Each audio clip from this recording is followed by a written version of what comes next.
found the pork chop hiding in the tree. Now where are you, you tricky spool of thread? What were some of your favorite books growing up? For me personally, I recall reading beloved classics, such as the one where a boy gives a cookie to a mouse, a young kid gets to be Santa for one night, or the one where letters climb up a tree and get hurt. There was also this one where an African giant discovers a new island. Yeah, that was a strange one.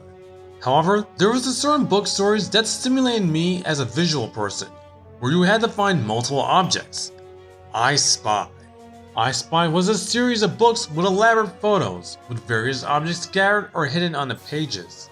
Below will be a riddle describing a list of the specific items you needed to find.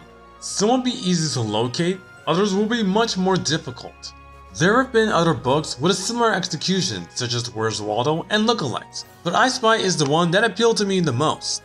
It all began in 1986 when late author G. Marzollo received a card from Walter Wick that featured nuts, bolts, and pins. Later, he was hired to do photographs for kindergarten classes, using things that children are familiar with. Afterwards, two workers from Scholastic suggested that Marzollo and Wick would be willing to make a book together, and the rest was history. In 1991, their first I Spy book was published. The way the books would be produced is both Wick and Marzollo would conceive the pictures together. The riddles would be a variation of the game I Spy with My Little Eye. Marzollo would write the riddles, as Wick would create the pictures. Marzollo has specific rhythm and rhyme structure that children could understand. Wick would design the photos in his studio using props, materials, and camera techniques. These books were pretty successful.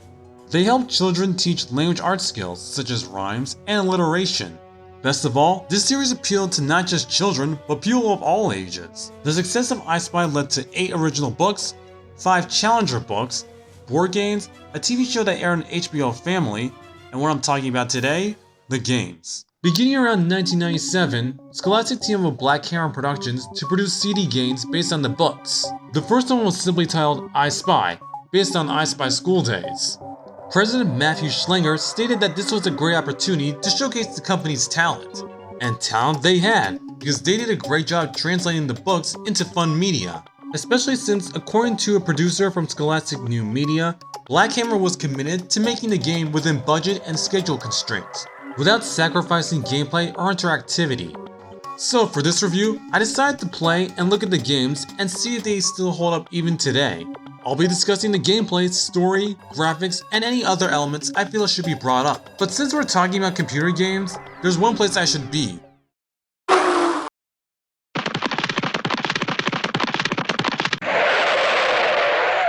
Hey JD, this is my pet armadillo, JD. Why I have one, that's a story for another day. So anyway, when I discuss games or media related to the PC, I'll be using this computer. Pretty neat, huh? Now, most of these games were only compatible with Windows XP or older devices, so they may not run well on modern devices. However, a member of an I Spy Discord informed me of VirtualBox, a way to run older programs or CDs, which is what you're seeing right now. I tried to run I Spy Junior and Puppet Playhouse, but they wouldn't work. So let's get started with I Spy Spooky Mansion, released in 1999. Welcome to the game of Spooky I Spy. Type in your name, then click Go to try.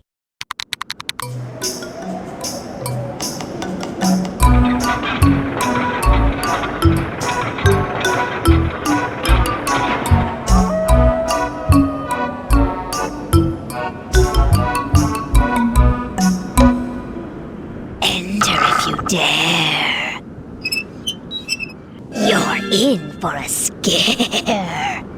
The game was inspired by the book Spooky Night, released in 1996, which featured a journey through a haunted house along with a skeleton. The haunted house looked exactly how it does in the book. In the game, a skeleton beckons you to come inside the house, only for the door to lock behind you. There's another way out. Here is a clue.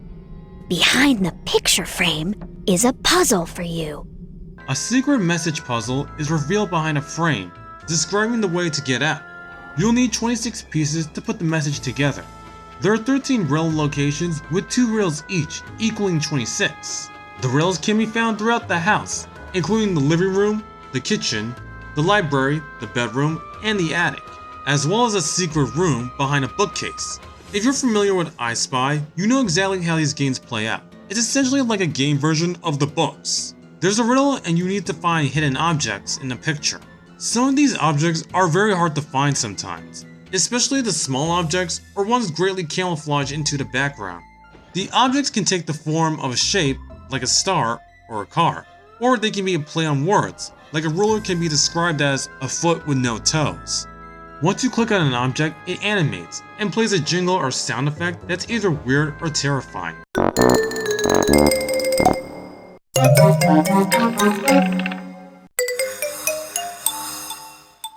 Some scenes require you to use a magnifying glass or a flashlight to complete the riddles. These kinds of mechanics give you a limited view, which can make the riddles a bit difficult. However, the ones where you need to grab an object and put it back in place feel satisfying enough. An eye back in place. Whenever you complete a riddle, the skeleton awards you with a piece of the message. Speaking of, our Bonny host appears in every riddle screen of the game. The I Spy books always had these Find Me extra credit riddles describing one character that appears on every page, and Skelly is no different. Skelly is the name that the I Spy Discord and I have dubbed the skeleton, and it's been debated whether Skelly is a he or she. On the one hand, Skelly could be a male voiced by a woman who also provided the English dub for several animes. On the other hand, there's a portrait of a woman in the library that could be what Skelly looked like before she died. I say it's a female because her mannerisms are like that of Morticia from the Addams Family, ranging from creepy to friendly. You finished another. You're doing quite well. You'll find your way out. You're smart. I can tell. One thing I especially appreciate about these games are the subtle details, like how you can see objects hidden in the house, or how some of the props are real things, like a book titled What the Moon Brought. I'll tell you what the moon brought. Uneasiness. Plus, your name will appear on several screens as part of the riddles. Alongside the riddles, there are also optional minigames to play. Mystery Bins, a game where you have to match objects in different bins. The similarities range from color, rhymes, or letters. Creepy Collections, a game where you have to figure out what the objects have in common and select those of the same category. Ghost Machine, inspired by Inventor's Workshop from the book, you can make ghosts by finding ingredients hidden in the house. Afterwards, you'll get to see the machine functioning and the ghosts animated.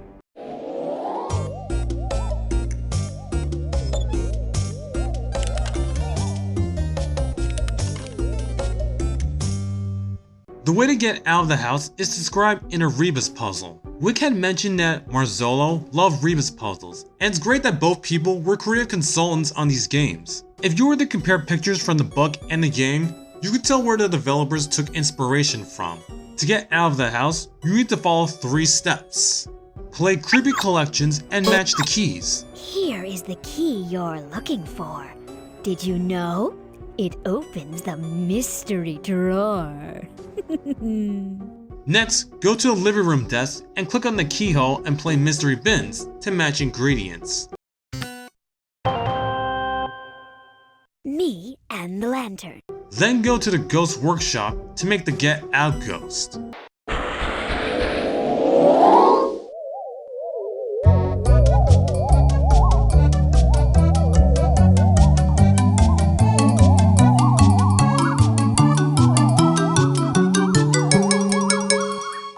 This is a clever way to tie all the minigames together, and the mystery drawer key was also foreshadowed in a key cabinet behind the mirror. At the end, all you have to do is sit back and relax as the Get Out Ghost flies out of the chimney.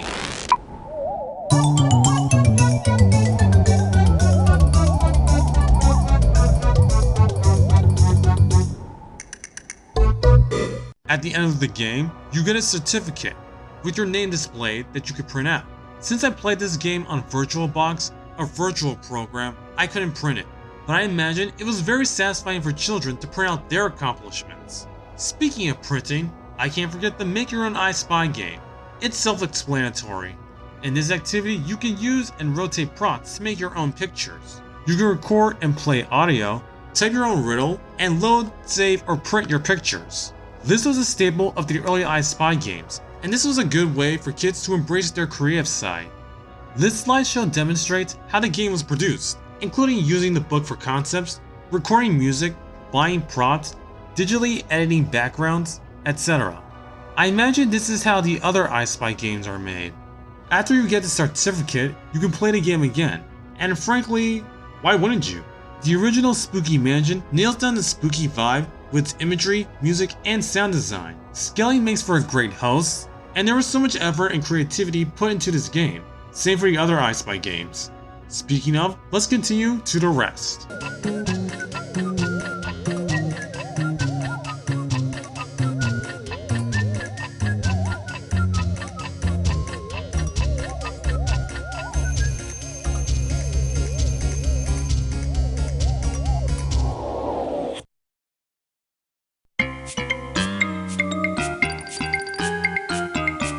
Nine different boxes for playing I Spy.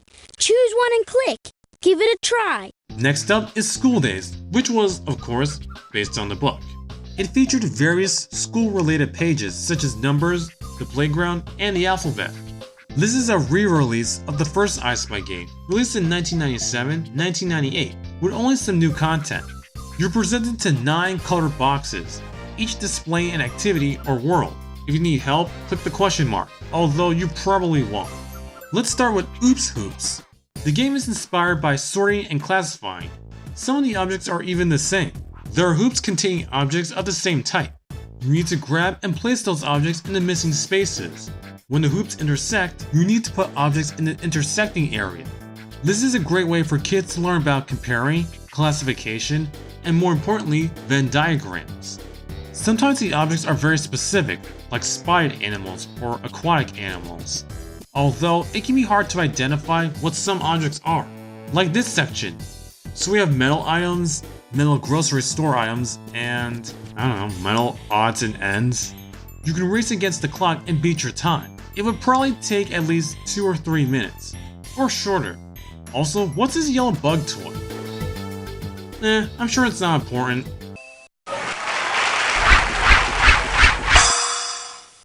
Then there's Code Breaker. Based on the page A is for, you're given 3 clues that describe a word. Each letter in the clue is symbolized by an object that starts with that letter. Find and click where it is on the alphabet screen. It's like the codes from one of those Puzzle Mania activity books. Frankly, this game is kind of boring and repetitive. You'll be clicking on objects, going up and down the screen for who knows how many times. At one point, my name was the answer for a code. N. The answer is my name. Now, let's get into the riddles. Woodblock City features a town made of blocks inhabited by toy people and vehicles. This was most likely inspired by mapping, but there have been other pages with similar ideas. You can click on the blimps to view different perspectives of the city. Each screen features a different event, such as a boat race, a bike race, a soccer game, or a tornado event where everything is demolished. One minor issue with the riddles is when you must find multiple objects, like 5 crosswalks. There's no indication of how many items you clicked on. A crosswalk. A crosswalk. A crosswalk. A crosswalk. 5 crosswalks. This is something that later games would fix. Once you complete a riddle, you'll receive a new treasure usable for the Make Your Own I Spy activity. As for the locations, they're decently designed, with some aspects capturing childlike craft, like a drawbridge made out of pencils, or buildings labeled movies or school. Little touches like vehicles driving around and people moving make this place feel alive. A man who might fall. He died! Nature features screens surrounding outdoor themes, such as insects, the desert, leaves, and flowers. Nature close-up is the obvious inspiration, although there have been other nature-related pages. Each screen features props related to the subject placed on a white background, sometimes covered in sand or snow. A cool detail is how there's a book showing a diagram also related to the subject. Some sections require you to use a magnifying glass for smaller objects. As I mentioned before, the limited view is a minor issue, especially with how the smaller objects are scattered all over the place. The hardest object to find when I was young was the dot for an eye. Apparently, it's this gray dot beneath the books and rocks, as seen here. The dot for an eye. I could see this area stimulating a child into science, or having them explore the world in a different light.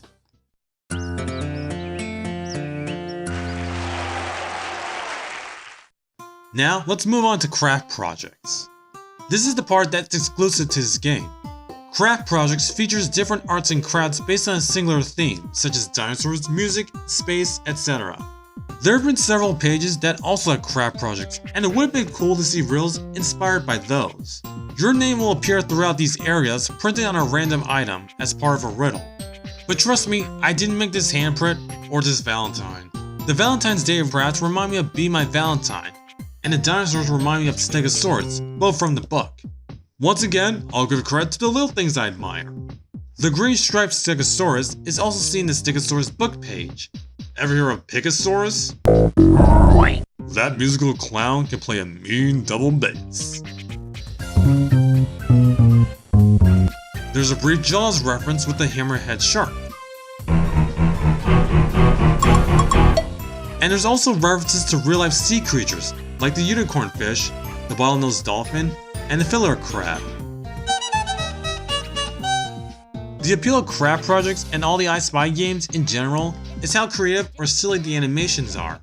It adds to that charm that makes these games special. The chalkboard is a lot more expansive than source material. Some parts are faithfully recreated, but some are a bit inventive. The screens all take place from September to May, displaying the weekly schedule and activities. Each month has a theme, with several projects or drawings attached to it. Christmas tree crafts for December, Valentine's for Valentine's Day, a jack-o'-lantern for Halloween, and a pyre for Columbus Day, and pilgrims for Thanksgiving. There's even tiny references or allusions to children's media, like a boy climbing a beanstalk from that fairy tale, and a musical piece playing a short ditty to Oats, peas, beans, and barley grow, an English folk song I've never even heard of.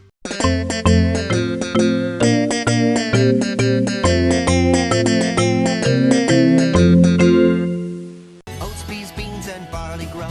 Oats, peas, beans, and barley grow. Do you or I or anyone know how oats, peas, beans, and barley grow? The chalkboard has a similar mechanic to Code Breaker, where you click on an arrow to view more of the screen. There's matching and connect the dots games you must complete that are part of the riddles. Though for the matching games, it can be hard to figure out what each item has in common. Like for March, the matching game apparently has you matching words with same sounding blends. The plate and plane go together because they share the same beginning sound, but I imagine it would be tricky for a kid to figure out. The chalkboard was my favorite game aside from nature for how much detail and effort was put in. Chalkboard is also the most elaborate of the games. And when it comes into an elaborate setup, that segues into what is probably the most memorable of school days. Welcome to Balloon Popper, the machine that pops balloons. Ah yes, the balloon popper. For those of you who remember playing this game as a kid, you must have had a blast with this contraption. Obviously, this takes influence from levers, ramps, and pulleys. The contraption itself actually works, and was also featured in the intro to the I Spy TV show that aired as part of HBO Family. This is what's known as a Rube Goldberg machine, which is a chain reaction of various objects manipulated to perform a simple task. In this case, pop the balloon. You start by clicking the boot that hits the marble only for it to fall. There are pieces missing from the machine that you need to grab, and that's just one track. There are 3 tracks, each one requiring a certain number of items. Some of these items you need to find in other riddle locations. In a way, these feel like the predecessor to the fetch quests in later I Spy games. It's simple, but fun. The most satisfying part is seeing the contraption all put together, as the dominoes and marbles all function and fall into place to end this game with a bang, or pop.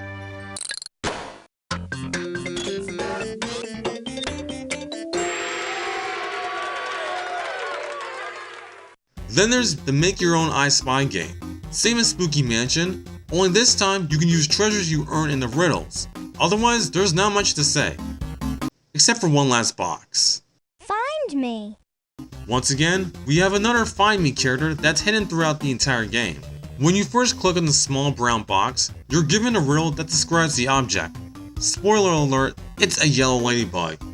Yes, once you see a ladybug, click it and you'll get this little jingle and dialogue. You found me. Overall, Schoolies is a simple but fun game that gives each area its own appeal, but it does show its age within the graphics and gameplay. Still, School Days resurges a bunch of nostalgia for old school PC gamers, as well as taking strong influence from the book. Just be glad that after this, the I Spy games start to get a lot better.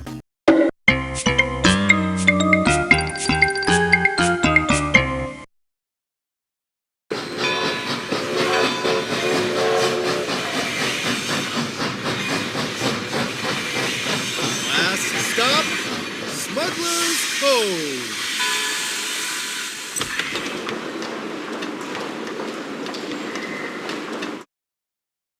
Right this way, please! Straight through these doors! We finally arrive at what is considered one of the best I Spy games, I Spy Treasure Hunt, released in 2001. This is where the games really start to increase in quality. The player is welcomed into the seaside town of Smuggler's Cove, which is also a seafood restaurant, and the name of a black and white 90s 40 film starring the Barley boys. The Treasure Hunt book was probably the hardest and most ambitious of the I Spy series. It featured the titular town from different perspectives and locations, combining it with a storyline about finding the pirate's treasure. So naturally, translating that into a game is a great idea on paper. The PC game expands on this town a lot more than the book, giving us a look inside the lighthouse, the fort, the faraway island, and the other town buildings, such as the train station, general store, and boat building store. The game has an emphasis on pirates, as many locations contain items relating to them, such as parrots, costumes, and phrases such as "shiver me timbers" and "methinks" are constantly uttered. Shiver me timbers. Shiver me timbers! Of the games, Treasure Hunt feels the most faithful to its corresponding book. The shipwreck shore, the lighthouse, the treasure chest store, and the train station are all very accurate. The best scene is the view from the fort, with the binoculars, which looks identical to the book. The ice cream store. A neat touch is that you can see the entirety of Smuggler's Cove, including the island with the house and the picnic table. This makes all these locations feel connected. Subtle details like that are why I appreciate these games, and it doesn't just stop there. The empty bin in the ice cream store may have been the cookie dough flavor one, judging from the sign. And the letters on the seahorse wheel each have items that stand for that letter, like a shovel for S, an oar for O, and domino 11 for E. There are 3 pirates whose treasures are hidden in various spots of town: One-Eyed Pete, Mary Pierce, and A. Newman. Each of the 3 pirates have trademarks or items associated with them. The Pirate Museum contains memorabilia of Buccaneer history, like outfits and weapons. Let's begin with One-Eyed Pete, 1802. One-Eyed Pete, as the name suggests, is a pirate with an eye patch that survived the storm on his ship, Old Thunder. The rest of his shipmates likely drowned and died in the struggle. Frankly, I feel that was cowardly of him to just abandon his mates instead of trying to save them. Well, something devastating likely happened to him, so I guess what goes around comes around. Anyway, Pete is the first treasure hunt you start the game with. To find his treasure, you use a map as seen in the top right corner. There are 20 riddles totaling 20 pieces. In the riddles, one of the items hides a map piece, and you put all of them together like the secret message from Spooky Mansion. For Pete, he seems to have a recurring theme of eye patches and the year 1802. I'm not sure if that's the year he died or something, but apparently it's important enough to mention. For the riddles, there are some gimmicks attached to find objects, like a magnifying glass for the display case, and binoculars for the top of the fort. Once again, a limited view issue, but not a huge problem for me. Once you finish Pete's map, the X marks the spot, where you must go next. The eye patch and skull from the dungeon riddle play an important role in finding the treasure.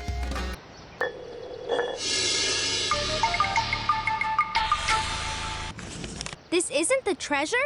Now where do I go? If I take this and look at the map, will I know? Only one way to find out. The next part of this hunt I found to be intriguing. These pebbles must be arranged based on a story about Pete's pirate life. Simply put, it's a timeline that describes various places, his encounter with the storm on Old Thunder, and his supposedly grim fate. I like how some events depicted in the painting are represented on the map. This gives the game consistency with lore. When the last pebble is placed, it forms a giant skull, with the eye patch revealing the treasure's location. Now, you may or may not have noticed that this tree next to the shed has a pirate's skull. Well, as it turns out, that's where the treasure is.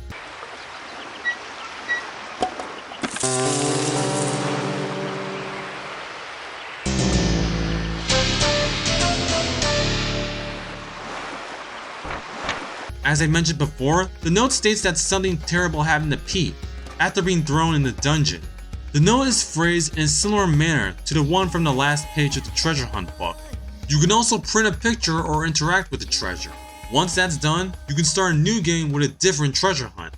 When I was younger, the order I played was One-Eyed Pete, A. Newman, and Mary Pierce.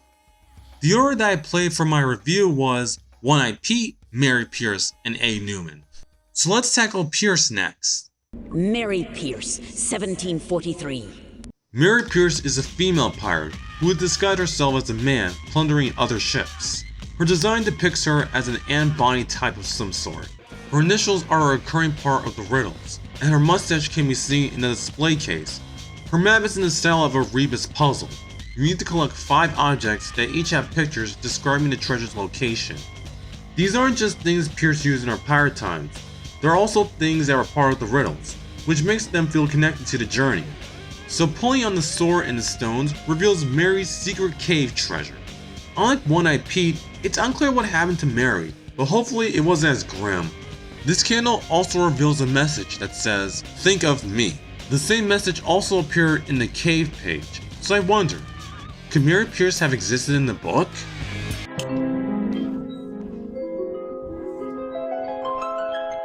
The last pirate left is A. Newman, who I found to be my favorite of the trio. Just like the others, his motif revolves around his name, but that's about it. His map illustrates a story about how he loved the sea life, but eventually he lost interest and became a boat builder, opening his own shop. This hunt involves many keys and keyholes found around the town, such as the lighthouse stairs or the fireplace on the island. Once again, these are things that you wouldn't think are important but have significance. Long story short, the treasure is in a secret compartment underneath the ship wheel. A. Newman's current life is tied to his name. He's a new man, meaning he's a new person, and has put his pirate life behind him. It's never explained what led to him giving up being a pirate, but I guess that's open to interpretation. There isn't much to really complain about this game, but some minor nitpicks. Sometimes the riddles reuse the same objects or give them a different name. Like the developers struggle to find different objects to search for. Some rhymes are also recycled, like key with me, or two with shoe. Although a funny example of rhyming I like is in the general store. Every word in the stanza of the riddles rhymes with keys. Knees, peas, cheese, please. There are great uses of alliteration, and the difficulty is just challenging enough for the demographic. I remember when I was younger, this red anger gave me a tough time, so much so that my mother had to find it. There are just enough items to keep a child invested in the search. Though, if I'm being honest, the A. Newman adventure has a good chunk of multiple items, like 12 searching eyes, 8 little birds, 10 pennies, etc. Regarding numbers, there's this. 3 6s, 3 9s, 2 triple 3s. You know what all those numbers have in common, right? This game is evil. Another aspect I appreciate in these games is the voiceovers. The riddles for the most part are read aloud by kids, but the kids don't just read the words casually, they give them personality. A seasick pill. Ugh. 10 ducks. A frown. A broken heart. But my 2 favorite line readings in the whole game are in the ice cream store riddle, Fudge. and in the general store. Now, there are many profound questions in life. Which came first, the chicken or the egg? Or, why do fools fall in love? And most importantly, If I grab the green apple, will I make the rest slip? I should probably clean this up. Before Mo gets back. Whatever that is. Anyway, what else can I say about I Spy Treasure Hunt? It's such a well thought out game that has bits of unique lore and makes Smuggler's Cove feel like a real town. But I gotta ask, why is there a noose in a children's game? Know what will happen if I don't break loose? One stone belongs on the knot of a noose.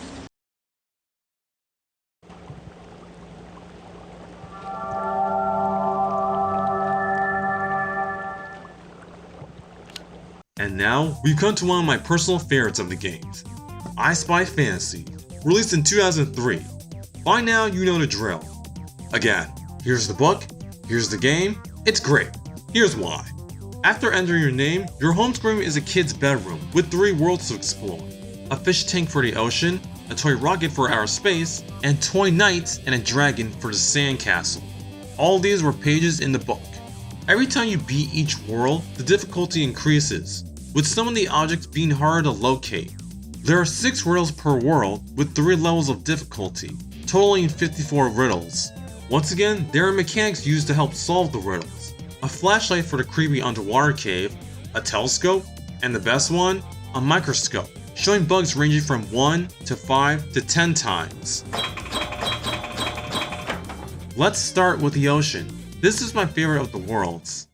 A mermaid hid her treasure somewhere, and you must read her book in order to find it. But you need the pages by completing riddles. Once that's done, you go through a mini quest for the sea creatures, who give you clues to the treasure. Think of it like a miniature-sized game of treasure hunt, only without the elaborate map portion. These creatures can range from an electric eel, to a jellyfish, to giant terrifying sharks.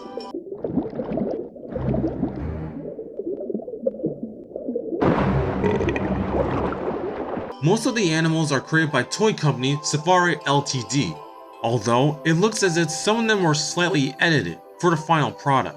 I also like the variety of creatures that you wouldn't normally see in children's games, like stingrays, squids, horseshoe crabs, and more hammerhead sharks with Jaws music, huh? Some of the treasures are reused assets from Treasure Hunt, so it feels a bit underwhelming when you beat the level. A cool detail I think is clever, however, is how the blue crab is the first and last animal you need to click on to find a treasure.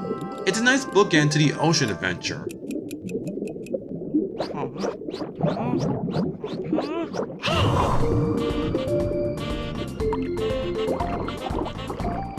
You found the treasure! Next, let's blast off to the space world. You're the commander of a space station on planet Yasatnav, which is Fantasy backwards. The planet has rocky surfaces and craters resembling the moon, or Mars. Your mission is to blast off the rocket, but you need 6 colored fuel crystals for the power source. The science fiction aesthetic is bleeding through the scenes in this area. The lab has studies of cave crystals and wanted aliens learning about human items, including things that astronauts use in real life, such as a locker and a zero-gravity chamber. There's also a little Easter egg hidden in a telescope rail that references David Bowie's Space Oddity.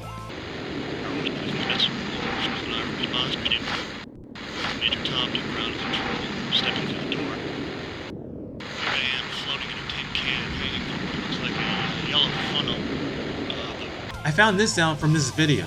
There's also a postcard in the astronaut locker dated March 26, 2017, which was 6 years ago at the time of this recording.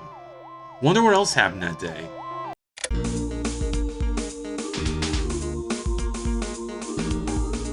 The world is also faithful to the book as the station is comprised of kitchen utensils and appliances.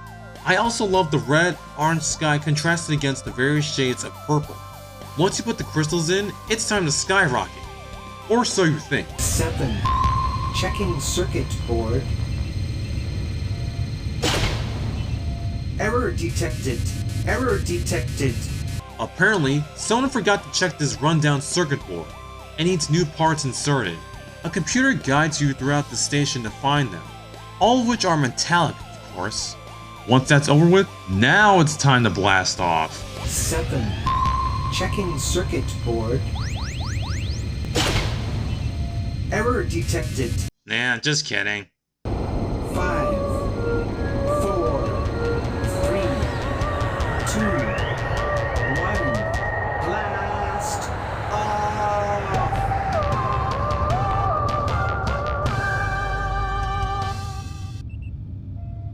Hey, they left us behind!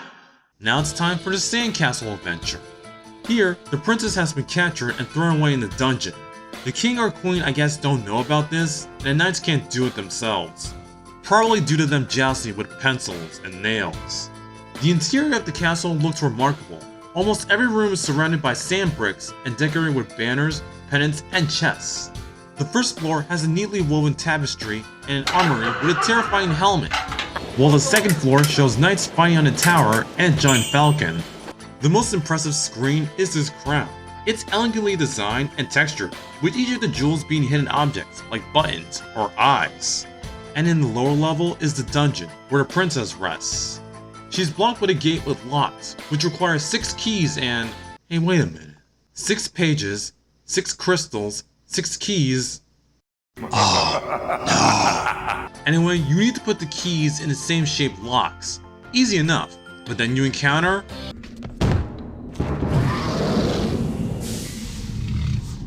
You've got to defeat this dragon! the biggest of the beasts, the dragon. Somehow, this overgrown lizard was able to capture the princess without anyone noticing. But whatever, I spy logic, I guess. You need to brew a potion by mixing items scattered around the castle and use it on the dragon. Each of the potions have different effects, shrinking the dragon, turning his fire breath into bubbles, or...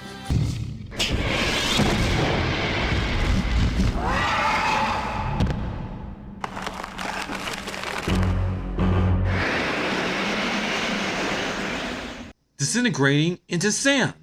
That's disturbing, even more so than the noose.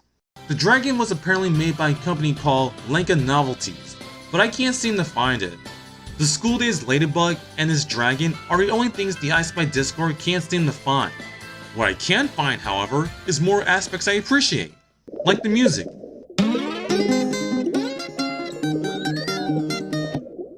The background score complements each world appropriately, such as steel drum and Caribbean music for underwater, sci-fi music and mechanical sounds for space, and medieval trumpets, lutes, and flutes for the sandcastle.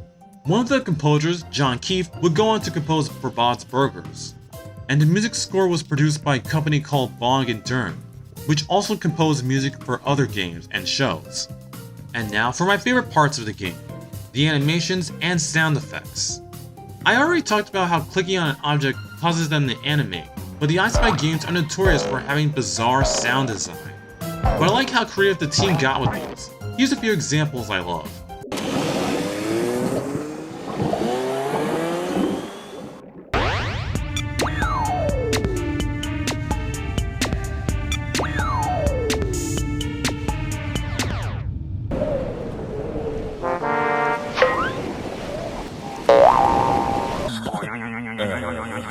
The credits book shows miscellaneous photography from each world, including a behind-the-scenes shot of the shipwreck. There's even an alternate shot of the princess escaping and a dragon working on a computer. I hope you got a raise. The vocal talent is once again such a joy to listen to. The kids are clearly having fun with their performances, especially the kid that reads for the space riddles. 1 shoe. Aliens. 3 stars. A bear. A 2. Regarding voices, the mermaid is voiced by actress and singer Christy Altomare, who starred in musicals like MCC Theater's Carrie and 2001 Broadway's Mamma Mia. The downside to only having 3 worlds is that there's limited amount of replayability or world expansion. Still, there's enjoyment to be found as the game captured the imagination of children. That was the purpose of the book, and this game succeeded just as well. Do you really want to quit?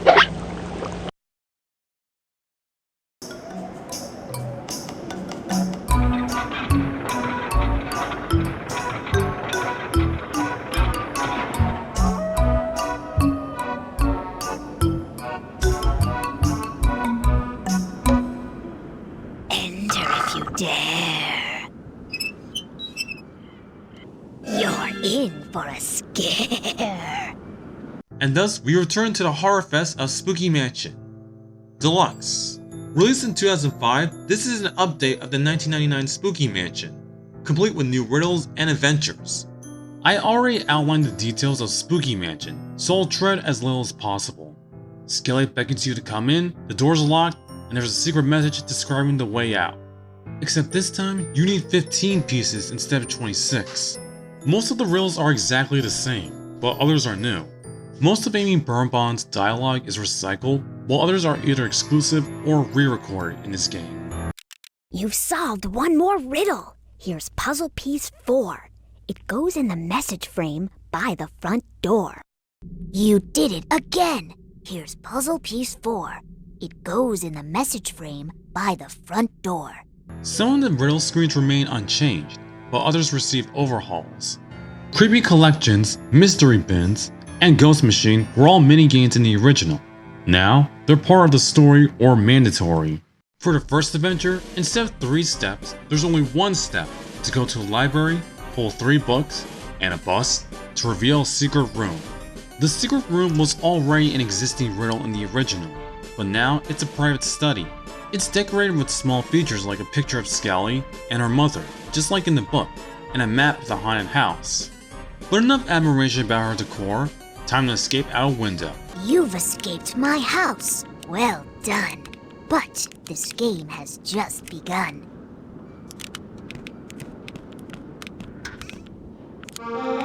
If you dare to come back in, a new adventure will begin. As I mentioned, there's 2 new adventures added, Shrinking Soup and Ghost Machine. Shrinking Soup has you gather ingredients to shrink down to mouse size, as foreshadowed by the mouse early on.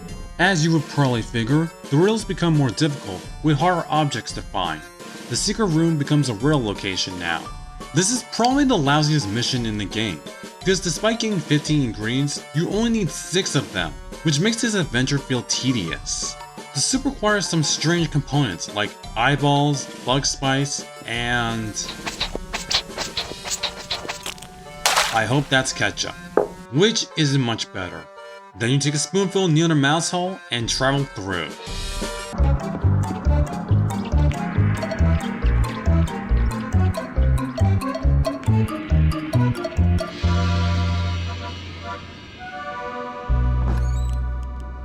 You've escaped my house again. Do you dare to come back in? There's still something you've never seen. The plans to fix my ghost machine. Now, for our last adventure, you make ghosts with the Ghost Machine. The parts colored green are the ones you need to put together. This time, the 15 pieces total makes sense again. You need to make the first 6 ghosts before you can make the 7 ghosts.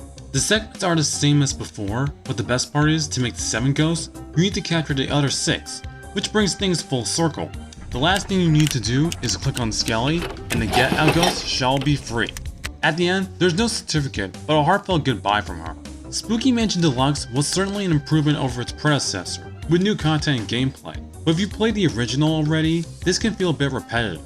Despite that, this ranks as one of my favorite I Spy PC games. A good tradition would be to play this game and the original on Halloween.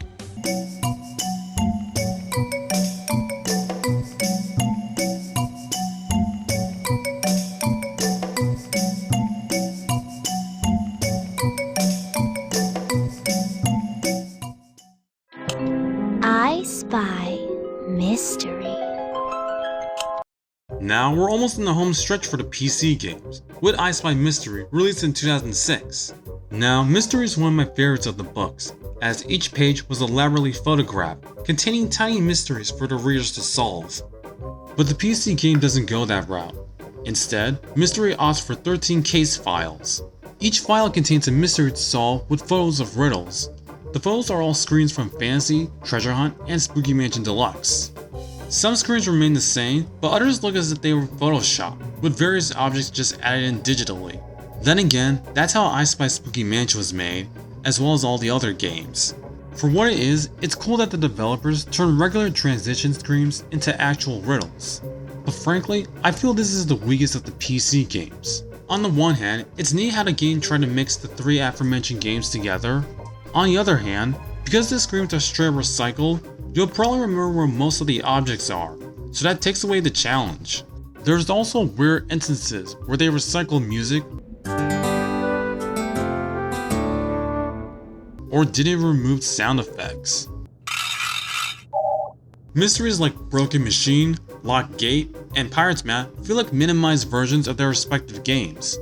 Speaking of, let's talk about them from the upper left to the upper right. Starting with Mystery Meal. Something's cooking in the spooky kitchen and you need to mix the right ingredients. The answer is I Spy Stew, which consists of bananas, a pretzel, a tomato, and a watermelon. Oh, and some eyeballs. This might be even more disgusting than shrinking soup. Midnight Mouse centers around where Little Roan is going Betty by at midnight. You need to follow the times in chronological order, leading to the mouse resting in a slipper.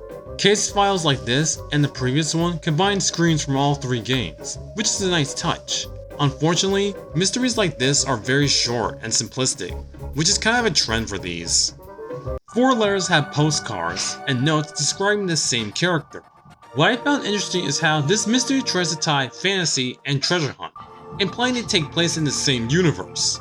As you can probably tell, it's the mermaid. Moving on. Broken Machine is one of the mysteries that feel like minimized rehashes of the previous games. The machine in the Ghost Workshop needs parts, but only 5 of them. The balls are already filled with ingredients. The strangest inclusion is there's a riddle from the underwater chest from Fantasy. Since most of the other screens are from Spooky Mansion Deluxe, the inclusion of Fantasy feels out of place. Once you put the parts in place, you get this.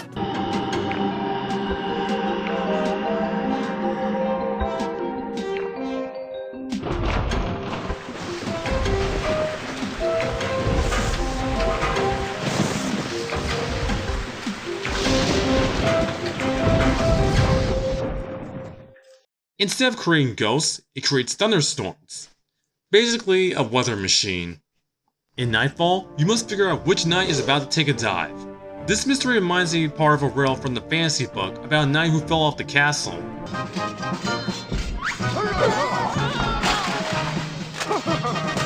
He died! In Missing Art, a painting is missing from the Pirate Museum. This one has a frame motif, with each one hiding a note going from the fireplace to the bathroom. The painting is revealed to be the ship one from the boat builder's attic. I can personally believe that this one belongs to the museum. It fits with the nautical and pirate aesthetic. Fisherman's Catch focuses on a specific fish the fisherman is attempting to catch. This is yet another attempt to tie in 2 games together, as the fish is revealed to be the Red Lips one.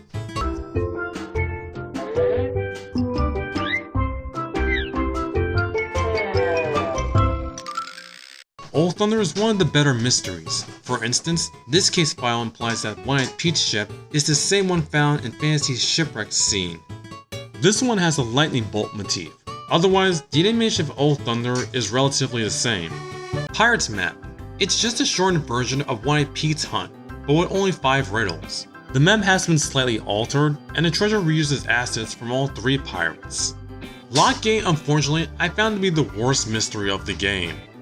You need to open the gate by turning the right keys in the right order, but then...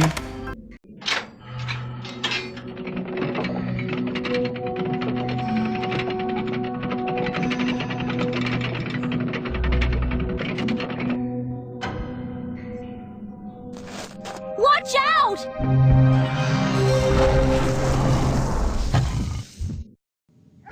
This mystery is solved. What the hell was that? I have no idea why this level was made like that. It just left a bad taste in my mouth. I wouldn't be surprised if the children felt confused too. King's Crown is as simple as putting the jewels back in place. I don't think the king allows for imperfection. The screens are related to jewelry, with each one containing 1 or 2 green gems. Behold the crown in all its green beauty! Now, Skeleton's books is an interesting one. You must figure out which book Skelly loves the most. A few minor details I like is how, in the library, the picture of the woman and a cat parallels Skelly sitting on a chair with a cat, which could further imply that's what Skelly originally looked like. Though, the inclusion of a screen from Treasure Hunt feels off-putting because, once again, all of the photos, except for one, are taken from one game. The book in question is revealed to be a history of skeletons. These are all based off real-life historical figures like Eleanor Roosevelt or Neil Armstrong. I had to do a bit of digging for Admiral Bonechill. Apparently this is a spoof of Admiral Robert E. Peary, Navy officer and Arctic explorer. The last mystery, Scientist Code, is my favorite of the game. The photos are taken from the space world in Fantasy. There's a code on the scientist's desk for you to decipher. It's kinda like a predecessor for the codes you would find in Gravity Falls.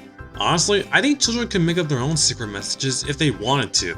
Anyway, the code is referencing an object you found in one of the riddles. Specifically, the star-shaped foot on the green bug. Then an instant game of soccer begins. Also, they got the plural of scissors wrong. It should be 2 pairs of scissors. not 2 scissors. 2 scissors. Overall, I Spy Mystery manages to be an average experience. Remixing 3 popular games is a neat concept, but being familiar with those games takes away the challenge or makes for an underwhelming playthrough. I wouldn't say Mystery was lazy, but had less effort put into it. In a way, Mystery could be considered a game version of a clip show. Only, instead of clips from previous episodes, it's riddles from games. This was the last I Spy game to be produced by Black Hammer Productions, and it's kind of a whimper to end on. Do you really want to quit? Yes.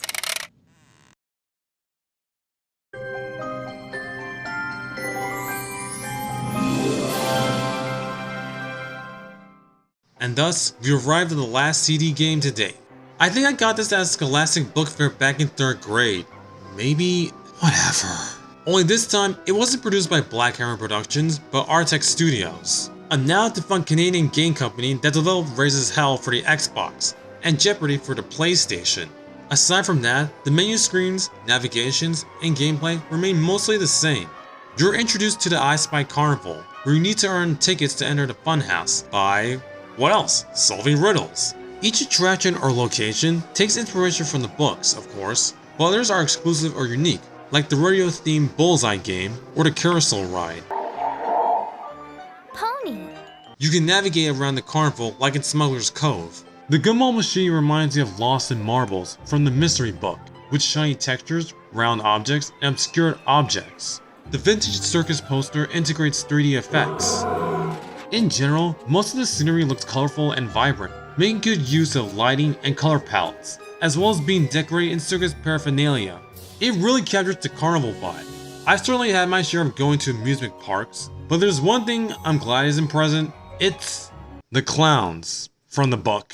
These clowns will be featured on every page, even obscured in small areas. Their presence probably sends a chill down the spines of children who hate clowns. Ironic how one of the book designers thought the clowns looked adorable. Now for the riddles. The riddles in this game I feel aren't as special as the previous ones. Instead of having too many syllables, there's not enough. Though the prize riddle is one of the few times where you have to find letters of a word. The letters in prize. Funhouse is kind of the black sheep of the games and how it plays. In previous games, after riddle completion, the items would be hidden behind things that are part of the riddle, as outlined by the clue. But here, the tickets would be hidden behind things that weren't even part of the riddles. This can cause a bit of disconnection. There's one clue that's straight recycled from fantasy. Look high, look low, look everywhere. Then take the crystal from the bear. Look here, look there, look everywhere. Then find the ticket behind the bear. There is some consistency present, however. Whenever you click on an object and it disappears from the screen, it stays that way in the next round of the riddles. The previous games just reset their screens. Speaking of screens, anyone catching deja vu? Because I recognize assets from the previous games and books, like the shaker dog from Mystery and the ladybug from School Days. You found me! The objects are pretty hard to find here because of how minuscule they are. The carousel has a multitude of tiny objects you may squint at. Funnily enough, the hardest objects I had to find were coincidentally 8s. There's one in the horseshoe in the western beanbag toss, and another on a magic card in the magic tent. As for the voices, instead of kids, it's the same 2 voices from Mystery. Their performances are fine, but they lack charisma or character from the previous games. If there's one thing this game has over the previous one, it's the music score. The music is of much higher quality than the others. It has this whimsical, bouncy orchestra vibe going on, and it captures the excitement of a child going to a carnival. The aforementioned beanbag toss has western rodeo style music. The circus tent has big brass instruments, but my favorite is the magic tent's smooth jazz. That kinda reminds me of the score from Pink Panther. Speaking of the magic tent, the only tool used in the game is the magic wand, which gives you X-ray vision. You're able to see more of the screen, just like the chalkboard and the microscope. The sound design and jingles, however, I found to be bland and unmemorable. The strangest sound effect to me was this fish that plays the sound of an elephant. As for the tickets, you need 11 of them to enter the funhouse. 1 or 2 games will be available to play. There are 3 rounds of riddles, just like in Treasure Hunt, Fantasy, and Spooky Mansion Deluxe, totaling 33 tickets. The funhouse's layout has an MC Escher design to it, where the rooms are topsy-turvy and twist at different perspectives. It looks like something you would see in a theme park. You mean like at Universal Studios? Cha-ching. As for the games, there's 5 total. A puzzle game where you put the right pieces in the right places. Apparently this is known as Tetrominos. A swap game where you swap and match items based on color or shape to gain points. A magic mirror game where you must identify what's different in one of the 4 mirrors. This one reminds me of a page from Walter Wick's Can You See What I See? Hot Hoops, a game that's like a cross between Oops Hoops and Creepy Collections. You must click on objects based on the same category, which are also on a time limit. And finally, my favorite of the games, the Scavenger Hunt. There are frames of illustrated entertainers and performers with props missing from their acts. You need to look around the carnival for the items, much like the fetch quests from previous games. Most of these are typical circus acts, like a lion tamer, an elephant, and a sword swallower. But then, there are acts that you typically wouldn't see at a circus, like a daredevil, a fortune teller, and a snake charmer that looks like Miss Frizzle. And then there are peculiar feats, like a mermaid, a tiny girl that can stand on a flower, and a guy that can turn a light bulb on with his mouth. After the final minigame, Funhouse ends with an underwhelming scene of fireworks. Funhouse overall is an alright playthrough that still retains the same I Spy charm, despite being produced by a different company. But at the same time, it loses some aspects or nuances that made Black Hammer's games so enjoyable. However, Funhouse feels like a culmination of almost all the I Spy games, both good and bad traits. So at the very least, it's not a bad send-out to the CD games, just an average send-off. You've earned all the tickets and unlocked the whole Funhouse.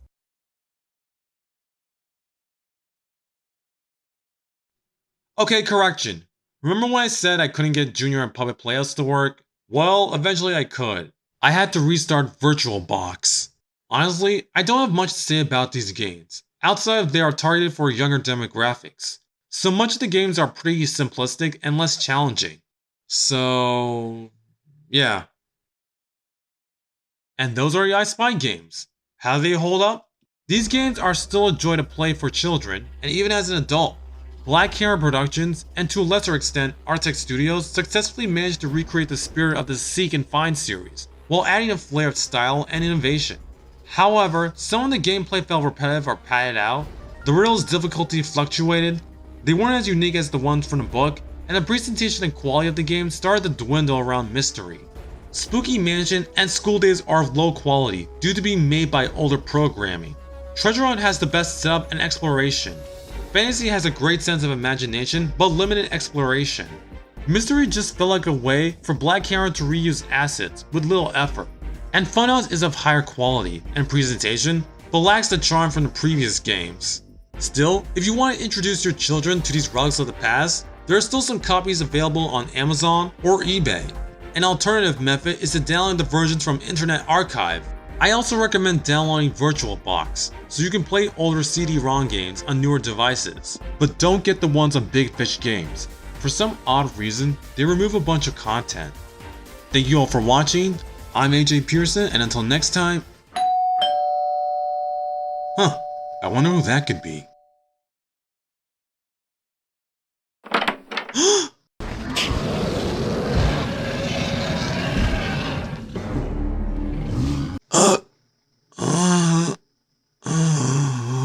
He died!